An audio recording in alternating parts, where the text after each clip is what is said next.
Olá pessoal, bem-vindos ao On The Rocks, o seu podcast de montanhismo e escalada. Eu sou Eliseu Frechu e no episódio de hoje eu vou estar conversando com Gisele Ferraz, uma escaladora paranaense radicada nos Estados Unidos há 14 anos e que tem sido fonte de inspiração para muita gente que a acompanha nas redes sociais, tanto pela forma como ela leva a sua vida, como pela forma como ela enxerga a escalada.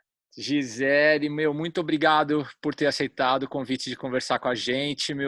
Muitos brasileiros te seguem no Instagram. A gente tem muita curiosidade de saber o que é a vida de uma escaladora brasileira nos Estados Unidos, rodando o mundo. A gente vê aquelas imagens super legais. Tem muita curiosidade de saber, principalmente a galera que te conheceu em Curitiba, né? Te conheceu no Brasil. Como que está sendo essa sua trajetória, como está sendo a sua vida na gringa. Muito obrigado de participar do On The Rocks. Valeu o convite, Eliseu. Eu me lembro que a gente estava até conversando, nem me lembro o assunto, mas aí quando rolou o convite eu falei, opa, quê? Acho que você mandou o convite para a pessoa errada, né? Mas daí você confirmou, não, é para ti mesmo. Mas legal, valeu pelo convite, de eu estar aqui, poder dividir um pouco a minha história da escalada, a minha paixão, né, pela escalada, que às vezes essa paixão pela escalada é saudável e às vezes não, né? Eu meio que larguei tudo para trás no Brasil, vim para os Estados Unidos porque eu tinha família aqui, então eu tive a oportunidade de aplicar para os meus papéis, poder ficar aqui. E por muitos anos trabalhei muito, né? Porque a sociedade tem essa coisa de você tem que ser alguém na sociedade. Mas sempre com aquele olho assim, quero escalar, quero fazer alguma coisa, quero ir escalar nesse lugar. E sempre sonhando com picos diferentes para conhecer. E quando eu cheguei numa fase da minha vida, eu vi que eu tinha que mudar os valores, que eu estava priorizando mais meu tempo do que o meu dinheiro. Foi aí que eu vendi minha empresa e comprei uma van. Hoje moro numa van. Minimizei muito o consumo, né, para poder viver numa van. Eu também tenho um barco à vela, não sei se você sabe, em Squamish. Aprendi a velejar e moro no barco lá no verão. E tenho o meu AP em Curitiba, mas esse eu deixo para o meu filho cuidar, que ele é engenheiro, ele gosta da cidade, ele gosta dessa coisa urbana. Para mim, eu me sinto muito presa. E para mim, foi uma escolha difícil, Eliseu, você deixar essa vida de ter coisas, né, de ter uma estabilidade, sair da zona do conforto para morar numa van. A van tem muito esse lado da fantasia, que é lindo, mas tem os seus perrengues também, né? No banheiro é difícil, eu não tenho banheiro na van. Você dorme muito nos estacionamentos de mercado, estacionamento de hotel, mas também aonde eu vou, eu tenho meu apartamento. E os Estados Unidos, ele proporciona assim lugares para escalar que você pode estacionar sua van e o seu quintal de casa são os picos da escalada. Então eu escolhi isso e estou vivendo isso há 2 anos já, morando na vanzinha, no barco, mas sempre volto para o Brasil. Sempre volto para ver os amigos e o filho. Você se sente segura? Eu ficaria muitos lugares, às vezes já tive que dormir em poço, já tive que dormir no deserto, ficou super encanado. Você procura lugares seguros ou, eu resolvi dormir aqui, o pôr do sol tá bonito e aqui mesmo? É sempre um dilema, né? Eu vou muito assim no que eu tô sentindo no momento. Eu acho que no Brasil eu não me sentiria tão segura. Aqui não é seguro se você parar numa cidade grande, né, numa região metropolitana, vai ter alguém que vai roubar a sua van. Aqui tem muito louco que sai atirando por tudo, né, porque a galera tem porte de arma. Mas 80% eu me sinto segura. Eu me sinto bem segura, eu não tenho esse problema. E é muito de você controlar a sua mente também, né? De você analisar onde você tá, ver o perigo, ver o perigo real e o perigo que não é real, que é a sua mente que tá criando. Geralmente, quando às vezes eu tô aqui sozinha na van e começo a escutar um barulho, dá um pavor, mas eu falo, não, Gi, calma. O que tem lá fora? Onde você tá? se eu estou protegida ou não. Eu tento estar num lugar que eu tenho serviço, signal, com o celular, tem serviço do celular para eu poder ligar. Ah, eu tenho um pepper spray, eu tenho um bear spray. Não sei. Mas sim, me sinto segura, no geral. O que você falou de, às vezes, o medo está na sua cabeça, né? Isso na escalada tem muito também, né? Muito, né, Eliseu? Eu acho que a escalada é muito paralela com o fator vida, né? Com as coisas da vida. E o medo envolve muito. Então, quando você está com medo, vem aquela sensação de pânico e a luz vermelha. E às vezes você não consegue ver o que você tem que fazer, ou você começa a dar muito. Como eu falo, às vezes as palavras vêm em inglês, desculpa, eu já moro aqui há 14 anos. Você colocar muito fire no medo. E realmente você tem que analisar quando você está escalando o seu conhecimento, a via que você está, e qual é o medo real e qual é o medo que a sua mente está fantasiando, que a sua mente sempre vai para aquele lado. Então, eu sempre tento focar no que eu tenho pela frente, na minha escalada, se o grau é possível, e não olhar tanto para baixo, né, na exposição, no que está acontecendo, porque daí a mente vai levando você para outros lugares. Então, eu acho que uma coisa que eu gosto muito na escalada é você conseguir controlar a sua mente, de uma certa forma. Com certeza. Gi, eu te conheci em Curitiba, uma escaladora esportiva, né? Como que foi essa transição? Hoje a gente só vê você fazendo, altas vias trad. Como foi essa mudança, sair do universo e ir para o outro? Pois eu era viciada na escalada esportiva, né? Assim, daquelas que procurava o grau. Para mim, eu queria escalar forte, só ia para pico de escalada que procurando, né, sempre esse meu limite na escalada esportiva, e às vezes ficava malhando a mesma via um mês até mandar. É, Participei até de várias competições, não sei se você lembra, tinha empresa tinha não, a empresa Snake existe, mas na época era uma empresa de Curitiba. O Milton era o dono e eles patrocinavam vários atletas. Eu tenho que até agradecer muito, porque por 4 anos da minha vida eu pude dedicar à escalada esportiva. A gente participou até a gente que eu falo que eu tinha uma parceira de escalada, Vanessa Valentim, e a gente participou de várias competições em São Paulo, que a Casa de Pedra estava fazendo, e a gente foi para o Rio. Tem até um livro do Antônio Paulo Faria falando sobre a história da escalada brasileira, que a gente foi uma das primeiras mulheres, foi a Mônica, a Vanessa, eu, a escalar 9º grau. Mas sempre quando a gente ia para São Paulo, Paloma e Janina era imbatível. Era bem difícil. Então e naquela época tinha muita mulher escalando. Hoje em dia tem mais. E eu sempre procurei escalada esportiva, mas eu tinha uma pessoa na minha cabeça que me inspirava muito, que é a Roberta Nunes. A gente foi uma vez até para o Marumbi fazer a Incandescentes, e eu super feliz, né? Poxa, a Roberta Nunes me convidou para fazer uma parede e tal. E quando a gente chegou na primeira acordada, ela colocou um nut, testou o nut, tum, tum, tum, o nut sacou, veio direto na boca dela, quebrou o dente dela. Eu falei, putz, minha primeira escalada com a Robertinha, sonho, quebrou o dente, a gente desceu, baixamos, acabou a escalada. Mas, enfim, ela sempre me inspirou muito. E teve uma vez que ela me convidou para ir para o Yosemite, eu não pude ir.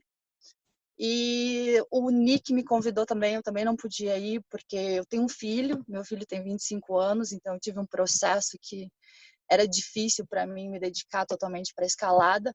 Mas em 2015, o Nick me abriu as portas para o Yosemite, me levou para lá. Me levou para lá não, né? Eu troquei uma ideia com ele, ele me convidou, eu aceitei e foi diferente assim você ir para um lugar já com alguém que você conhece, que já conhece o lugar, que já conhece as vias, que conhecia as pessoas incríveis do lugar, né? Então, quando eu cheguei no Yosemite, foi um turbilhão de emoção, né? Um turbilhão de emoções. Eu olhei para o Cap e falei, caramba, eu quero escalar essa montanha. Olhei para o Nick e falei, meu, o que que eu preciso fazer para escalar essa montanha, né? E o Nick me levou nas escaladas fáceis ali ao redor e eu levei uma surra, Eliseu. Então, tipo assim, eu tive que colocar meu ego no bolso, porque tanto faz se você escala o 8º grau, 9º grau, quando você chega no Yosemite, você vê que o negócio é mais embaixo, tem que respeitar um 5, 10, que é um 6º grau. Não sei, eu não gosto de comparar muito. Mas e eu me lembro de sentar no Meadows e quando anoitecia eu via aquelas luzinhas acendendo no meu cap e eu falei, não, eu quero escalar essa montanha. E fiquei perturbando o Nick naquela season que eu queria, porque eu queria escalar o El Cap. E como era primavera, o tempo não estava muito bom, então o Nick estava assim meio que não, acho que não vai dar, não sei o quê. E o meu persistente, até que uma semana fez 4 dias bons e ele falou, vai dar. Eu falei, beleza, vamos aí. Eu sabia que eu não podia guiar muito, eu não tinha experiência em Big Wall. A única experiência que eu tinha, eu fiz a via Linda de Morrer no tabuleiro.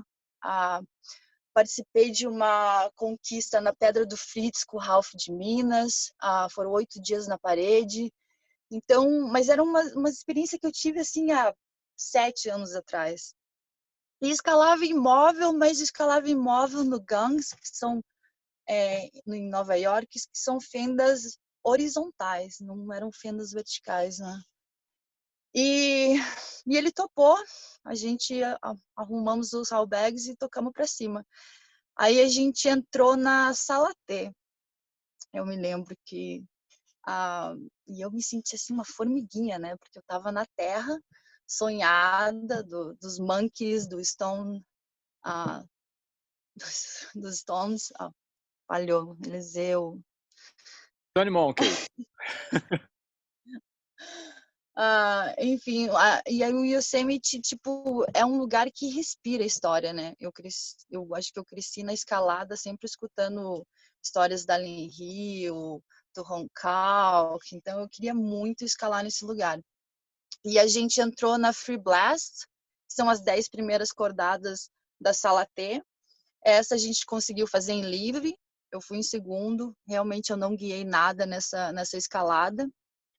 E depois a gente entrou na sala T e o Nick fez em artificial e eu fui limpando, levando pêndulo, olhando para baixo e vendo aquela imensidão embaixo de mim, né, que é muito ar, é muita coisa. E me apaixonei pelo desafio, pelo perrengue, por você dormir na parede, acordar na parede. Tem uma coisa que aconteceu no meio da noite. A gente tinha que fazer 10 cordadas por dia, porque a gente não levou o porta-LED. A gente estava dormindo nos LEDs e então era obrigatório fazer as 10 cordadas, né? Então era um pouco puxado. Mas uma noite eu estava dormindo no LED e senti uma chuvinha assim no meu rosto.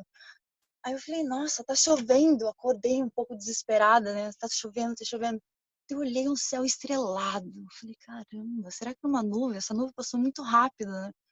Mas enfim, voltei a dormir. No outro dia a gente entrou no Red Wall, que é uma fenda muito linda, uma parede vermelha e amarela, assim, e de 9º grau, né? E o Nick guiando, tal, daí ele chegou na parada e eu falei, vou fazer um xixi. Quando eu fui fazer xixi, Eliseu, eu vi que o meu xixi virou uma chuva. Uma chuva. Aí eu falei assim, tá. Já sei de onde veio aquela chuva à noite. Então é meio que normal, às vezes, assim, as pessoas fazerem xixi na sua cabeça ali no El Cap, porque tem muito escalador, né? E uma coisa que rolou muito impacto na minha vida foi de ver escaladores malhando essa acordada difícil, né, naquela, tipo, 20 cordadas na parede, pendurado.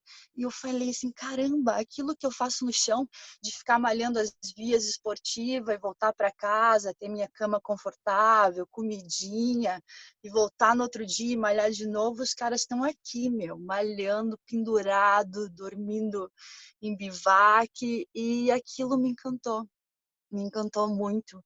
Até o desconforto, né, de achar o conforto no desconforto. Eu gostei dessa sensação também. E quando a gente chegou no cume, foi muito incrível, que a gente tinha 2 amigos esperando a gente com um hambúrguer e cerveja. Foi uma coisa, assim, de outro mundo. E foi legal, foi uma escalada que eu não pude participar muito guiando, mas eu aprendi muita coisa. Eu digo que a minha primeira escalada eu gilmariei o El Cap por 70% do El Cap. Mas para mim, uma escaladora esportiva já foi uma conquista gigantesca. E depois disso eu comecei a trocar o meu olhar. Eu não queria mais ir para pico esportivo, eu já não ia mais para o Red River Gorge, eu já nem ia mais para Curupá, eu comecei a ir para os picos de escalada imóvel, né? Que comecei a ir para Indian Creek, Joshua Tree, fui para Cochamó, Squamish. Em Curitiba ia bastante para os Arenitos, onde o pessoal está conquistando as vias imóvel. E hoje em dia, para mim, o que me dá mais prazer é a escalada imóvel. Pela questão de envolver o físico, o mental e também as proteções, né? Você tem que pensar muito. Então, é uma estratégia muito grande ali quando você entra numa via. Ah, isso me atrai muito. Mas você continua treinando fanaticamente como se fosse escaladora esportiva, não é? Sim. Então, é que, tipo, o que eu acho interessante na minha escalada, se eu for para um pico de boulder, eu quero escalar boulder. Se eu for para um pico esportivo, eu quero escalar esportiva. E trazer tudo isso para a parede, aí eu acho que é a melhor sensação, quando você consegue mandar uma via difícil em várias cordadas. E daí, quando envolve essa coisa de estratégia, de dormir na parede, eu acho que é muito mais gratificante. Então, eu venho dedicando muito, Eliseu, minha vida há fazem 5 anos a esse tipo de escalada. Me diz os 3 picos principais, de escalada esportiva, quer dizer, na verdade não os principais, vamos dizer os seus preferidos, os seus 3 picos preferidos de escalada, tradicional nos Estados Unidos. Ok, tradicional nos Estados Unidos. Indian Creek é imbatível. Eu acho que aquele lugar dá para passar muito tempo lá, porque todos os lados que você olha tem fenda. Yosemite, com certeza. E terceiro, eu conheci um lugar esse ano que chama Cochise, que é parecido com Joshua Tree. E eu gosto muito desse lugar também, que tem uma ética muito boa, não tem muita proteção, tem fenda, tem escalada técnica, e é um mini Joshua Tree, que eu também gosto de Joshua Tree, que eu gosto da escalada solo também, e Joshua Tree, ela te proporciona isso, você pode escalar várias pedras, assim, e descer, que sempre tem um lugar para subir, descer, subir, descer. Acho Cochise que era vou no nesses Arizona, três. não é? Onde que é? Isso, é no Arizona. Como que uma brasileira foi parar na China? Meu, muitos poucos escaladores brasileiros foram para lá. A gente olha aquelas paredes e fala, não pode ser tão vermelho assim. Então, eu estava em Cochamó e meu namorado Ken me convidou. A gente não tinha nem terminado a trip de Cochamó, ele já tinha outra trip na mente dele.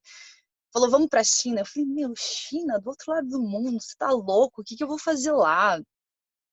Não, né? Aí ele me mostrou as fotos e parece muito com Indian Creek. É incrível. O arenito de lá é muito parecido. E eu olhei e falei, cara, vamos, né? Eu topo. E fui para a China e primeiro a gente foi para Yangshu, que é um pico de escalada esportivo. A gente ficou uma semana lá e ficamos assim entediados. Tipo assim, o que a gente tá fazendo aqui? Escalando esportiva, sei lá, tá calor, ficar clipando Bolt. Não, vamos para Yiming, que fica perto da fronteira do Tibete. Então, muda bastante a cultura e era uma cidade menor e a gente não precisava ficar no meio da cidade, ficar alugando aquelas motinhas para ir escalar, né? Então a gente resolveu realmente ir para onde a gente sonhava ir. E ficamos lá um mês em mim escalando, com uma cultura incrível. Eu gostei muito da China, as pessoas são muito queridas, elas são receptivas. Muitas pessoas não falam inglês, comunicação era difícil, mas realmente eu me senti confortável lá e também em segurança. Tive bastante segurança, não tivemos nenhum problema assim durante a viagem. E quando a gente chegou lá, tinha muitas fendas, né? E a gente passou 2 semanas escalando de tudo. E nas últimas 2 semanas a gente pegou alguns projetos e foi lá que eu consegui mandar o meu primeiro 8º grau de ponto 75, com o número 5, que eu achei difícil. Foi até interessante que eu queria muito proteger no crux e com isso eu acabava gastando muita força. Mas aí quando eu tomei a queda, eu falei, não, tudo bem, não vou morrer aqui, né? O meu medo, aquela coisa de controlar o medo, né? Depois que eu vi que a queda era ok, que eu não ia me machucar, eu consegui mandar a via. A gente também teve uma experiência bem legal numa outra parede que chama Firewall, que era um negativo número 3. Para mim, número 3 é difícil, porque eu tenho a mão pequena, então eu tive que aperfeiçoar bem a minha técnica de número 3, que não dava para fazer punho, não dava para fazer entalamão de mão, então eu tinha que girar um pouco a mão e ter essa lateral aqui entalada. E eu me lembro do Ken falando assim, try hard but relax. E eu falava assim, caramba, como assim tentar hard, mas relaxar? Na esportiva não tem isso, né? Na esportiva try hard, você tá ali apertando. Mas na fenda é muito isso, de você entalar a mão e relaxar. E ali fica. Daí eu entalava e relaxava. E foi uma coisa muito legal. E isso que eu me apaixonei pela escalada em fenda é a técnica. Você não precisa brigar com a fenda. Você tem uma técnica, você só tem que completar aquele espaço ali na fenda, né? Relaxar e continuar escalando. E para mim foi uma coisa muito gratificante. Tudo bem que era só um 7C havia. Já foi um 8A, mas foi rebaixado. Mas para mim não era nem o grau. Era a via, número 3. O tempo que eu gastei nela, estudando a técnica. E essa primeira cordada levava no projeto do Ken, que era um 9C de fenda, de dedo, uma coisa assim muito difícil. Mas foi uma puta experiência, a comunidade é incrível, eu recomendo muito a China. Eu gastei lá em média de $10 por dia com comida e acomodações, a gente ficou num hotel, as pessoas são muito simples, a comida é muito boa. Gi, me conta o maior perigo que você já passou na vida. Ou os, né? Mas me diz uma hora que você achou, meu, não vou sair dessa. Uau! Eu acho que eu nunca passei por esse perigo. Eu acho que eu nunca puxei tanto meu limite, Eliseu, ah, de falar, eu nunca vou sair dessa. Eu sempre procurei, quando eu entrei no Big Wall, ter um conhecimento de saber como subir e como descer, né? E para mim isso era muito importante. Ah, Eu tenho uma história para contar que foi legal quando então, depois que eu conheci o Yosemite, todo ano eu vou para lá, todo ano, só que eu vou em novembro, onde os dias são menores, né, escurece às 5, amanhece às 7, é mais frio, mas era a época que eu tinha para ir para o Yosemite. E eu convidei a Flora de Curitiba para fazer uma parede comigo e a gente entrou na The Nose. Segundo ano escalando fenda, a gente não tinha muita experiência na parede, mas a gente procurou, assim, 6 meses estudar bastante, aprender. A Flora aprendeu muito com o Chiquinho, e eu também estudei bastante. E a gente, com a cara e com a coragem, resolvemos entrar na The Nose. E o primeiro problema que eu já vi foi arrumar a mochila. Era difícil saber o que levar, né? E aí a gente entrou, a gente fez as 4 primeiras cordadas, que são artificiais. A Flora guiou as 2 primeiras, eu guiei as 2 segundas. E a gente chegou no Cicoled, descemos, pegamos os bag, rauleamos. Pô, raulear é muito trampo, né, cara? E a gente ali, peso pena, rauleando, mas tudo bem. Chegamos no LED, dormimos. No outro dia, a gente não conseguiu acordar tão cedo. E isso foi o primeiro erro. Né? A gente não conseguiu acordar tão cedo porque estava muito frio. Ah, e eu comecei a guiar umas 8 horas da manhã. Eu fiz as 3 cordadas do depois do Cicoled. E o segundo erro foi que a gente estava muito assim, não, a gente vai conseguir, eu sou forte. E o guia levou muito peso.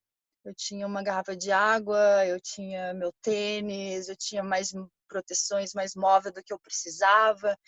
E eu me lembro que estava um dia de muito frio, estava ventando pra caramba, e você sabe que o vento é um elemento forte, né? Além de você estar ali lidando com o risco na ponta da corda, você tendo que descobrir o caminho, porque no El Cap você não escala uma linha reta, você escala, faz um pêndulo, aí o seu segue tá aqui, você tá aqui escalando, não pode proteger e vai indo. Ali eu via que, tipo, falava, Gi, se você cair agora, você tá fodida, não dá, desculpa a palavra. Mas enfim, fui tocando e depois passei a acordada para ela guiou uma acordada e a noite estava começando a anoitecer, a gente resolveu montar o porta-LED. Primeira vez na vida montando um porta-LED na parede. A gente só tinha montado antes na casa do Nick, pendurado assim na parede, na garagem. E ali eu vi que o elemento vento e o frio pegou muito pra gente. E quando a gente checou a previsão do tempo, ia vir uma tempestade de neve em 2 dias. Ali a gente viu que tava barra pra gente. Realmente a questão do frio venceu a gente. A gente sabia que a escalada não ia ser fácil, a gente sabia que era um challenge muito grande pra gente, mas a gente estava com o propósito e se preparamos para estar ali. Mas quando o tempo mudou, a gente ficou com medo até de morrer de hipotermia. E a minha mão, outro erro que eu vejo que eu fiz na minha primeira parede com a Flor, era que eu passei, né, o dia inteiro ali na ponta da corda, guiando, e depois rauleando, e não usei luva. No fim do dia, meus dedos estavam umas batatas, eu não conseguia encostar em nada, assim. E eu acho que a gente não conseguiu passar foi esse momento, assim, quando você está na parede e tem muita dor, tem um desconforto, tá com medo, e a gente resolveu baixar. A Flor abriu o rapel e eu vim rapelando com os bags. Primeira vez também rapelando com o bag. Eu olhava para baixo e falava assim, putz, não mata amiguinha, Gi, não derruba esses bags, porque a linha do rapel, ela é reta. Então, se eu derrubasse qualquer bag ali, ia cair em cima da Flor. E na hora, Eliseu, a gente arrasada, assim, porque a gente desistiu, né, da parede, tinha uma excursão de brasileiros embaixo do Alcap. E eles ouviram a gente falar em português, de repente eles começaram a gritar: Brasil, Brasil, Brasil! E a gente assim morrendo de vergonha, né? Porque a gente estava arrasada, que a gente estava desistindo da parede.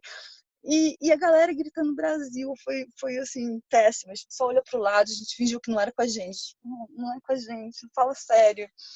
Mas foi uma experiência bem legal, porque a gente aprendeu muito. A gente tinha duas coisas muito importantes. Uma era não morrer e não chamar o resgate. O resto foi muito... A gente aprendeu muito com a experiência. E no outro ano eu voltei com o Ken e a gente escalou a Freerider. Dessa vez, dessa vez eu consegui dividir um pouco mais das guiadas. Na Free Blast a gente revezou.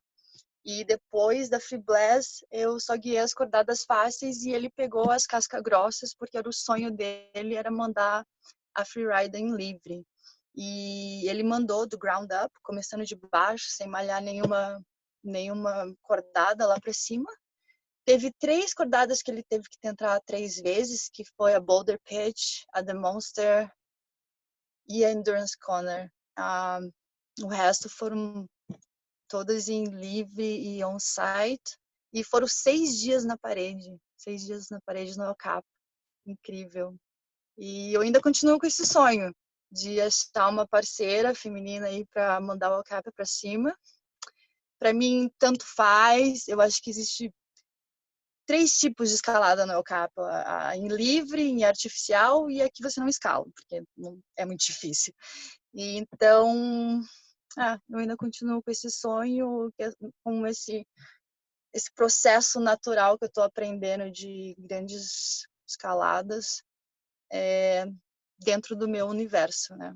Hoje já tenho 42 anos. Coach fala pra gente. E Coachamô foi a melhor escalada que eu fiz na minha vida, Eliseu. Hoje em dia eu não valorizo muito o grau, eu valorizo a linha e a montanha que eu quero escalar, né? E Coachamô a gente escalou, a gente ficou lá um mês e foi minha primeira experiência, assim, de você ter que comprar comida para um mês, alugar cavalo, ir para um lugar que... Essa coisa de expedição, assim, de você ter que planejar antes, ir para um lugar sem energia, que tem um acampamento base, depois você tem que andar para outro acampamento para poder aí fazer os ataques para as vias, e vias tudo de 10 cordadas, tudo expostas. Granito é a pedra que eu mais gosto de escalar. Então é um lugar um paraíso, que eu escalei e tive a oportunidade, depois de ficar lá um mês, de criar resistência para escalar a montanha El Monstro. E no El Monstro a gente escalou a via Presença de Mi Padre, que a gente demorou aí do campamento base até uma crista, a gente demorou um dia para chegar lá de caminhada, caminhando devagar. Na verdade, a caminhada são 5 horas, mas a gente foi pegando leve, porque no outro dia a gente ia acordar cedo e a gente decidiu fazer ela fast and light. Então era rápido e menos pesos, né? Para poder ir movimentar. Então foi uma escalada que a gente teve 4 horas de approach numa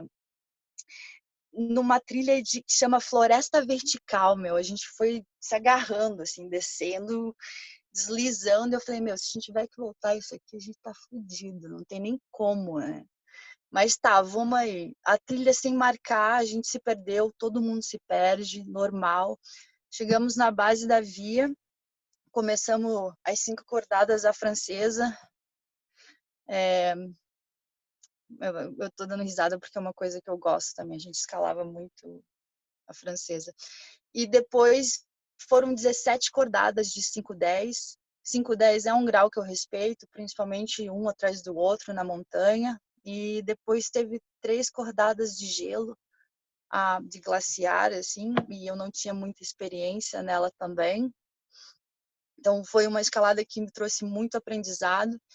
E no final da escalada eu me lembro do Ken falando assim, Gi, olha pro Mike, cuida dele. Eu falei, mas por que o Mike tá legal? Ele falou assim, cara, o Mike tá tendo alucinação. Eu falei assim, não, Você tá viajando? Aí comecei a perguntar umas coisas para ele, realmente ele respondia umas coisas assim nada a ver. E aí eu aprendi também que quando você está escalando por muitas horas e a pessoa começa a ficar cansada, você começa a ter umas alucinações, assim. Eu fiquei, caramba, cara, fala sério. E eu, assim, né, alucinada de estar no lugar, tirando foto, curtindo. Tava super feliz, mesmo com 15 horas de escalada ali. Eu tava, eu tava num lugar que me faz feliz, né? Então a gente passou por esse processo de dar uma olhada o que estava acontecendo com ele, mas quando a gente chegou no cume, no pôr do sol, tudo melhorou. Foi uma coisa na minha vida que eu falei, gente, escalar vale a pena, se arriscar vale a pena, e eu vi que é para isso que eu vivo, por essa paixão que eu tenho pelas montanhas. Depois a gente desceu pela crista. Então era uma escalada que não precisava rapelar, porque tá louco, voltar pelaquela vertical floresta não ia dar. E a gente se perdeu também na volta, teve um rapel, voltamos à noite. Mas uma coisa que eu aprendi que foi muito legal nessa escalada é que eu vi que eu consegui escalar por 17 horas, que o ser humano consegue, assim, se você coloca um objetivo, se você tem aquela paixão, dá para puxar o ritmo e fizemos o El Monstro em 17 horas. Foi, foi muito gratificante, assim, para minha escalada e para a experiência que eu tive. Essa foi a melhor parte da minha escalada. E a pior parte da minha escalada foi que há 9 meses atrás eu perdi o meu parceiro de escalada num acidente, né, Elis? Eu acho que muitas pessoas que me seguem, muitas pessoas me deram muito apoio. Eu o meu parceiro de escalada morrer, o meu parceiro de vida, na verdade, que fazem 2 anos que a gente estava junto, veio a falecer na minha mão, nos meus braços, num acidente com a escalada. Então, eu acho que nesse período eu te contei 2 coisas, assim, do maior conquista que eu tive e da pior que eu tive na escalada. Hoje, eu eu já perdi muitos amigos na montanha, mas nunca perdi uma pessoa tão próxima, sabe. Pô, gente que me faz falta, muitos bons amigos, mas não era alguém que tão próximo, né, não era a minha família. No primeiro momento você teve raiva da escalada? Não, não, porque eu e o Ken, a gente, quando eu conheci ele estava solando a Nutcracker. E ele tem um pezinho na Nutcracker, assim, na esquerda, que ele é liso, que, cara, na minha cabeça não entra como que você sola aquilo. Mas quando eu comecei a escalar no Anhangaba, eu já vi uma galera solando de boa, até eu solei coisas fáceis, e muita gente falava, você é louca, suicida, você tem um filho, e eu até parei naquela época. Mas quando eu voltei a escalar no vale, eu vi que solar era uma coisa normal. Não normal, fazia parte da escalada do vale, né? E eu solei a Royal Arts, solei After Six, não a primeira acordada, porque eu acho ela um pouco lisa. Enfim, nos meus limites, no meu universo, eu gosto da escalada solo. O Ken era um soloist, e no aniversário de 33 anos dele, ele solou de Chief 3 vezes. Chegou atrasado para o aniversário dele. E havia que ele veio a falecer, ele já tinha solado, e no momento ele estava solando com corda.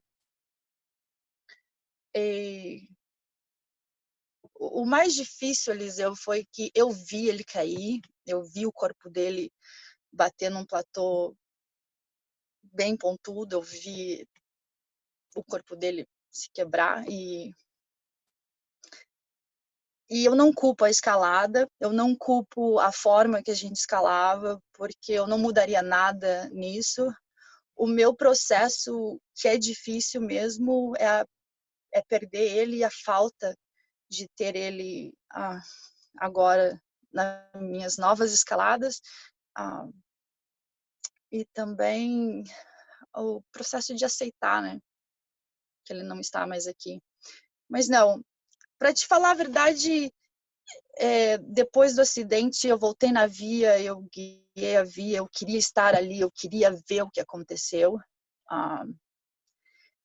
Depois de um mês, claro, eu entrei num 5-8, chorei, eu chorei em top rope, eu tive várias crises, assim, pelo trauma, né? Se eu ver um helicóptero, tinha uma época que eu entrava em pânico. Hoje em dia, eu consigo manter uma calma quando eu vejo um helicóptero, quando eu vejo sangue. Mas não, eu nunca senti raiva da escalada.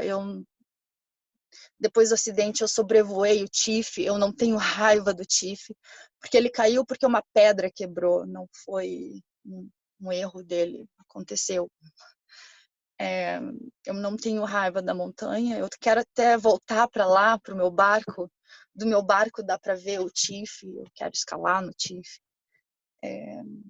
Não, eu acho que eu sou bem resolvida da forma que a gente escalava e eu amo a escalada. Eu perdi o Ken, eu não quero perder a escalada e a comunidade que vem com ela. Poxa, Gil, Que foi uma o processo de cura não é fácil, né? E cada um tem que achar o seu. E, pô, a gente acha que você está no caminho, cara. É isso mesmo, entendeu? Pô, se mantenha forte, meu, não larga do que te dá prazer na vida, porque era o que dava prazer para ele também, né? eu até parei, eu fui para o Brasil em janeiro e fevereiro, eu até parei, fiquei com a família, eu me senti depressiva e presa num apartamento. Claro que eu tinha o amor do meu filho, que é muito bom. Eu fui surfar, mas eu senti falta da escalada. Na cidade eu me sentia uma coisa destacada, assim, as coisas acontecendo e parece que eu só consigo analisar. E já na montanha eu consigo me sentir conectada, eu presto mais atenção nos passarinhos, nas flores, eu me sinto mais próxima do Ken. Claro que eu ainda estou num processo de superar, né, esse trauma, porque eu vi tudo. Quando eu escalo e olho para baixo, agora não tem só aquela imensidão de ar, eu consigo realmente ver que sim, tem pedra embaixo e aquela pedra é pontuda, eu consigo ver ele caindo o tempo todo. E aí entra mais uma parte de controlar a minha mente, né, de lembrar, sentir, mas também de deixar passar e viver o presente agora. Eu tive muito suporte da comunidade do Canadá, dos amigos dele. Eles fizeram até um GoFund para manter o barco. Eu tive um suporte incrível de escaladores que ligaram para mim, que me mandaram mensagem, que também perderam amigos. A Beth Henton, o Nick, até o Lonnie Kalki, que perdeu o Becker também. O Lonnie sempre me fala para eu me sentir gratidão por essa experiência de ter conhecido Ken. Ele fala que eu tenho um legado agora para representar o Ken, que ele vive por mim, né? Então eu acho que a montanha é o lugar que eu me sinto conectada, e como a vida, muitas coisas acontecem fora do nosso controle. Esse acidente também foi fora do nosso controle, porque foi uma pedra solta.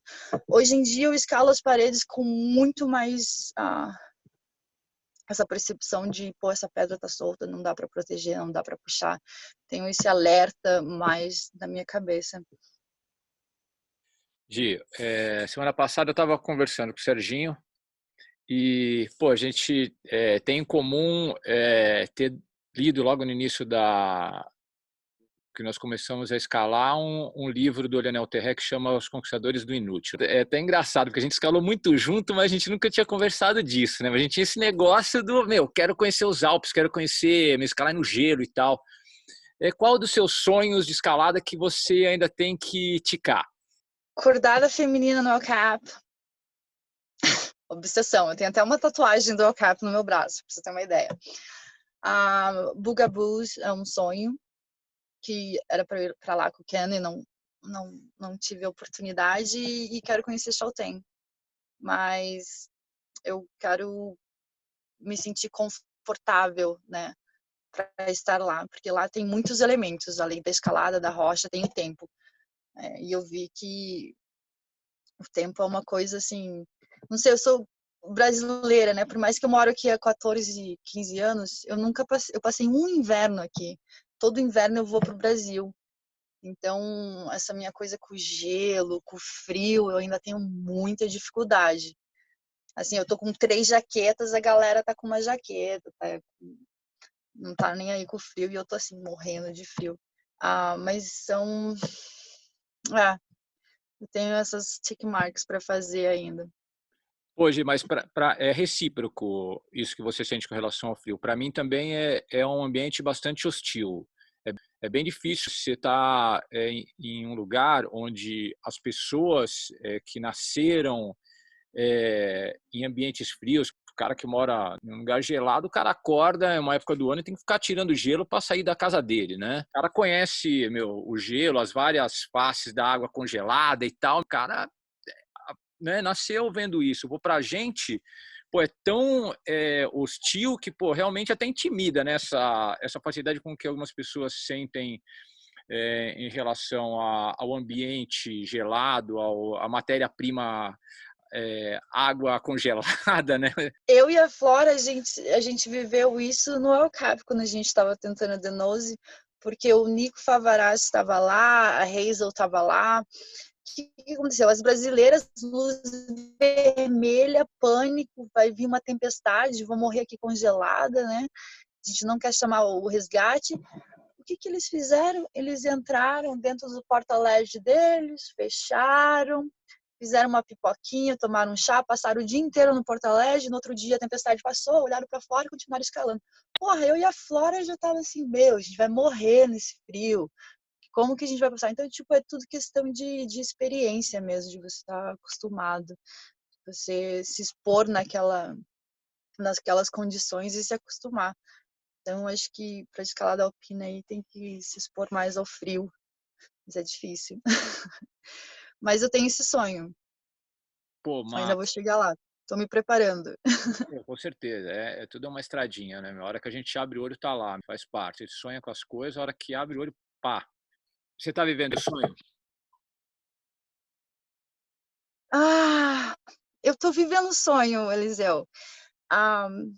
Algumas coisas no meu sonho eu não sonhei, mas aí faz parte da vida, eu acho. A vida, ela às vezes te traz perdas muito grandes, né? E você tem que aprender a lidar com elas. É verdade. É uma lição também, né? É uma lição. A gente não pode ter tudo que a gente quer na vida. É assim que é. Gi, manda um recado para as meninas brasileiras. As meninas brasileiras, parem de impor limites.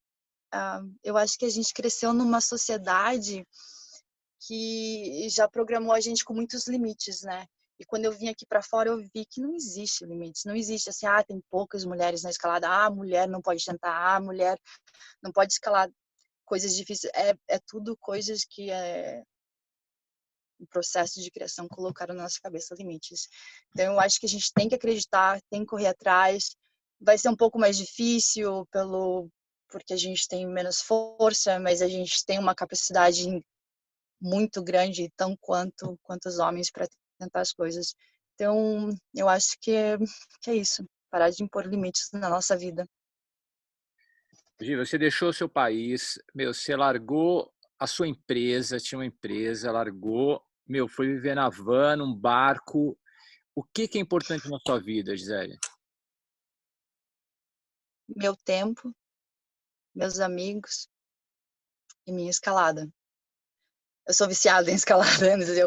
Às vezes não é, como eu disse, até não é muito saudável, porque eu perdi muito tempo com meu filho para poder escalar. Eu não me importo mais com dinheiro, eu só faço o suficiente para eu poder escalar. Claro que eu criei meu filho, hoje ele é um engenheiro maravilhoso, sou muito orgulhosa. Teve um processo que eu não pude escalar, mas eu acho que essas são as 3 coisas mais importantes na minha vida. E tem pessoas até que falam que eu foco muito na escalada, mas eu acho que você tem que fazer o que você gosta. A vida é sua, você vive para você, né? Meu, com certeza, só se vive uma vez. Tem que aproveitar mesmo, Gi. Meu, muito obrigado pela conversa, meu. Foi muito, muito, muito legal trocar essa ideia contigo, meu. Espero que a gente converse outras vezes. Parabéns pelas suas escolhas. Tudo de bom, Gi. Que massa, Eliseu, obrigada. Que rápido que passou. Meu, eu adorei essa tua ideia de podcast, é sério, porque eu sou viciada, que me ajuda muito quando eu tô dirigindo, né, para passar o tempo. Há uma escalada que eu quero saber, eu vou lá no podcast de um escalador tal, ou da escalada, e é legal que realmente aqui eles fazem um podcast com escaladores famosos e não tão famosos. O importante é a trajetória do cara, a escalada, né?